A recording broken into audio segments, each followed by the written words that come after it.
Ok, la famille. Hey, let's go. Comment vous allez, la famille? Je vous ai ramené là à un endroit. La famille, je vais pas toucher le téléphone là parce qu'il est grave bien calé et j'avais pas réussi à bien le caler tout à l'heure. Donc, juste après, je vous montre où je suis, ok? Quand on finit la vidéo. C'est un endroit brutal.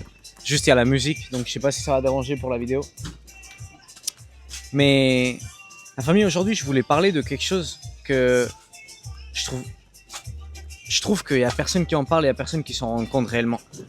Bon, moi, par exemple, avant, j'en étais pas conscient. J'en étais pas conscient de ça. Et donc, ici, je veux faire un réveil de conscience, d'accord? Je veux que les gens, ils se réveillent vraiment. Les gens de mon âge, surtout. Plus anciens, parfait, tout ce que tu veux. Mais les gens de mon âge, 19, 20 ans. On est le futur, on doit se réveiller. On doit se mettre les piles, comme on dit en espagnol, d'accord? Donc, je veux... Il y a un yacht qui est en train de passer devant moi, brutal. Je veux que tu comprennes quelque chose. Et c'est que le monde a normalisé d'être un médiocre. D'accord? Et c'est pas du tout normal. Jour, je suis en train de parler avec une psychologue, d'accord? Encore le... C'est clair qu'il y a des psychologues, c'est des putains de machines ils sont incroyables, d'accord? J'en ai aucun doute.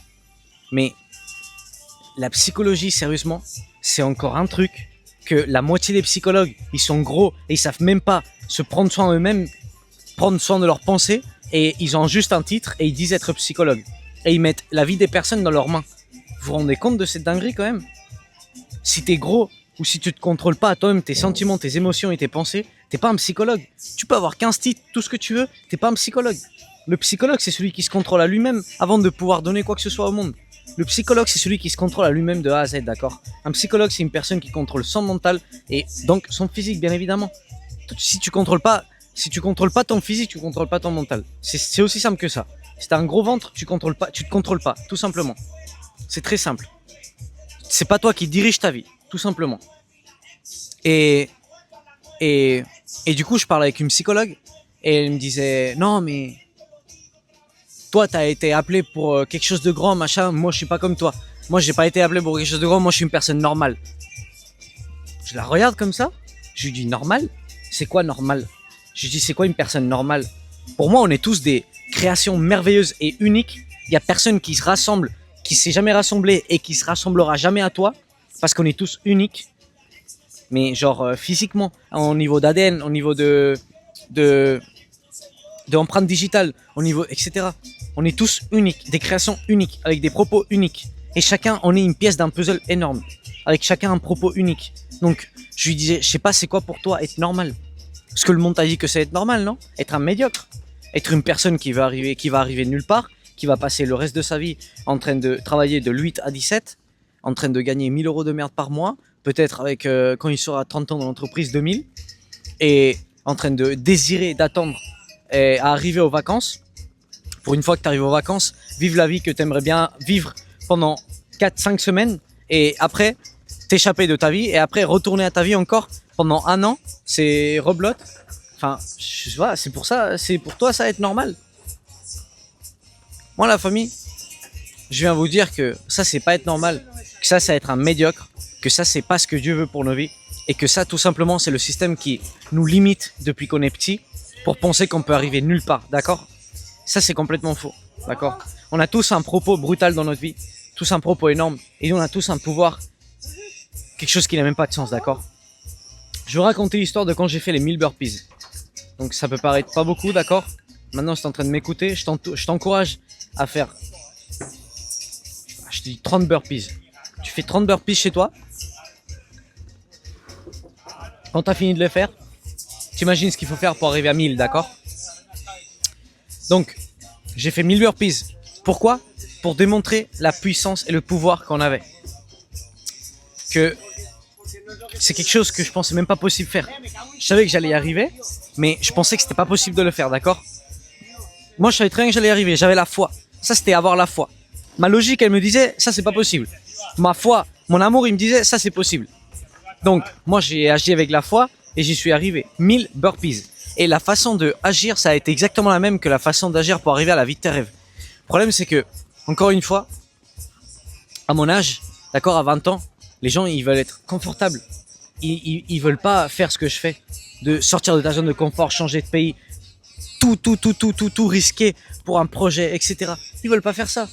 Donc forcément, avec 30, 40, 50 ans, ils se retrouvent avec des vies qu'ils veulent pas. Donc là, ce que je vais dire de comment agir pour arriver à la vie de tes rêves, ça sert à rien. La première chose que tu dois faire, c'est voir qu'est-ce qui te fait kiffer, les désirs de ton cœur, c'est en ligne avec ton propos, et commencer à agir, d'accord? Et quand tu commences à agir, quand tu commences à améliorer ta personne pour commencer à changer les résultats de ta vie, pour commencer à arriver à ce propos de vie, c'est quand tu dois appliquer ce que je vais dire là. Et c'est comment? C'est que moi j'avais un objectif, donc 1000 burpees. Et quand j'étais à 200 burpees, j'étais déjà KO. J'en pouvais plus déjà. C'est plein été que je l'ai fait. Là, c'était il y a même pas, c'était il y a 2 semaines que je l'ai fait. Hein. C'était plein été. C'était 14 heures. On était dans un 6e étage. Il y avait presque pas le vent qui courait. Et c'était tout fermé parce que sinon, ça me tapait le soleil. Donc, c'était un putain de four dans la terrasse. J'avais juste un petit ventilateur qui me réfrigérait littéralement. Hey, 200 burpees, j'étais déjà mort. Mais vraiment mort. J'en pouvais plus de ma vie. Et je me suis dit, 50 en 50. De 50 en 50. En fait, je me focalisais pas dans les 1000. Je me focalisais dans les 50 que j'avais devant moi. Donc, j'avais tout mon focus à faire 1, jusqu'à arriver à 50. Ça, c'est comme tu dois faire dans ta vie. Te focaliser dans qu'est-ce que je dois faire aujourd'hui pour arriver là-bas demain, d'accord? Et ensuite, c'était pour un propos majeur. C'était pas pour un propos égoïste. Qu'est-ce que serait un propos égoïste dans la vie? Un propos égoïste serait gagner de l'argent pour toi. Pour toi, t'acheter ta voiture pour toi. Ça, c'est un propos égoïste.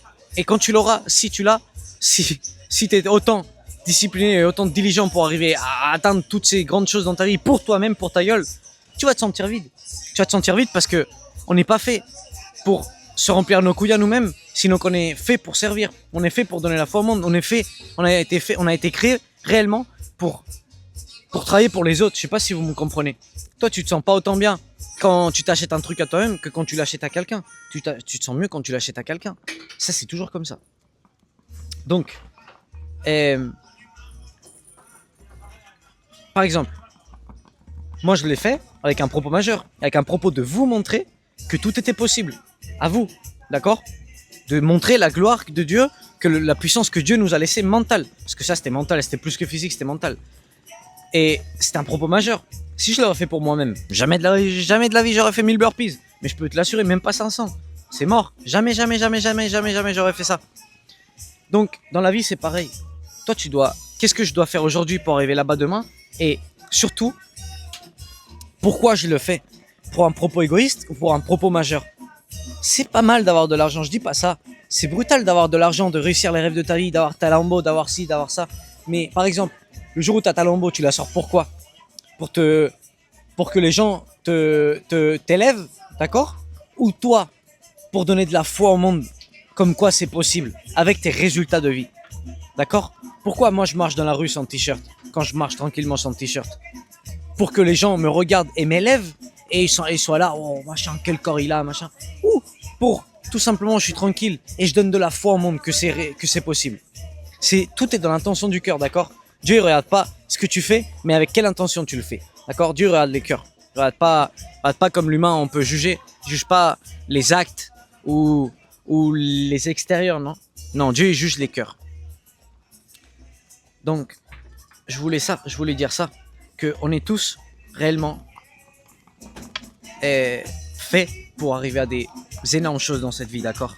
Faut pas penser qu'on est des gens normaux, parce que ça n'existe pas quelqu'un de normal. C'est le système qui a créé ça, d'accord? C'est le monde qui a créé ça. Et il te contrôle à travers de tes peurs, à travers de tes limitations, ta famille, tes amis, tout ce que tu as toujours vécu, les choses que tu as vécues depuis petit, qui t'ont mis dans la tête, tes parents, etc. C'est ce qui te limite. C'est ce qui te limite. Tu as des pensées limitantes et c'est ce qui fait que tu penses que toi, tu n'es pas capable de faire ça. Le manque de confiance en toi, etc. Du coup, il faut que tu commences à travailler en toi. Il y a une chose, et c'est que tout simplement, les habitudes, elles vont changer ta vie. Pourquoi les habitudes, elles vont changer ta vie? Parce que la pensée, elle ramène à l'action. L'action, elle ramène à l'habitude. L'action répétée, elle ramène à l'habitude. L'habitude, elle construit le caractère, et le caractère construit les résultats de ta vie, d'accord? C'est très simple. Donc, une fois que tu vas changer comment tu penses, comment tu agis, ça va changer ton caractère, et ça va changer les résultats de ta vie. D'accord? C'est aussi simple que ça. Ça marche pas de dehors vers dedans. Comme un jour on m'a dit, non, pourquoi tu travailles pas pour devenir millionnaire et ensuite une fois que tu es millionnaire, tu fais tout ce développement personnel que tu es en train de faire. Bah ça marche pas comme ça mon frère. Parce que si je deviens millionnaire et que je suis pas une personne qui arrive à supporter la pression d'être millionnaire économiquement, d'accord, et avoir toute la pression qu'il y a derrière avec les réseaux sociaux surtout, et comme moi je vais créer ma fortune, ça va être avec ça, non, avec cette entreprise. Du coup je vais être une figure publique et du coup je vais avoir j'ai déjà énormément de pression à supporter. Moi, si d'un coup là, Dieu il met 1 million de followers et j'ai que de l'argent qui rentre, etc., et que moi je suis pas développé personnellement, que moi j'ai pas souffert et j'ai pas lutté jour à jour, j'ai pas des habitudes, des coutumes de souffrance et de sortir de ma zone de confort pour supporter des énormes pressions, moi je me détruis, littéralement je me détruis. Je coule, mais mon pauvre, mais laisse tomber. C'est pour ça, les gens qui reposent leur foi de avoir beaucoup d'argent, ce désir d'avoir beaucoup d'argent dans le loto ou tout ça, c'est la pire erreur que tu peux faire au monde, frère. Dieu t'a mis les outils et le pouvoir pour faire cet argent. Et le désir, c'est que c'est dans ta lignée, d'accord? Mais frère, repose pas ça dans jouer au loto. Parce que si tu as tout cet argent et que tu n'es pas absolument prêt pour l'avoir, parce que les gens qui gagnent au loto, ils sont pas prêts pour avoir tout cet argent, ça va te détruire. Tu vas utiliser cet argent de façon mauvaise, d'accord? Ça va te dépasser, ça va te surpasser. T'es pas prêt mentalement pour tenir ça, cette pression, d'accord? Cette responsabilité, t'es pas prêt. Donc ça va te détruire. Tu regarderas par curiosité après combien de personnes gardent ou multiplient l'argent qu'ils ont gagné au loto, d'accord? Et combien partent à la ruine pire qu'ils étaient avant, d'accord? Tu regarderas par curiosité, c'est un taux extrêmement élevé, ceux qui partent en couille.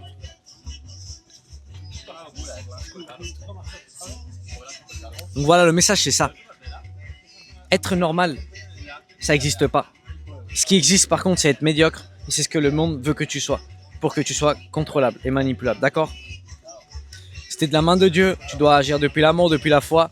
Et ne pas être médiocre, ne pas être manipulable. Et tu vas être une fucking machine authentique. Et avancer avec tout, être un bulldozer, un gladiateur. Et tout niquer, d'accord? Tout simplement. Hey la famille, regardez.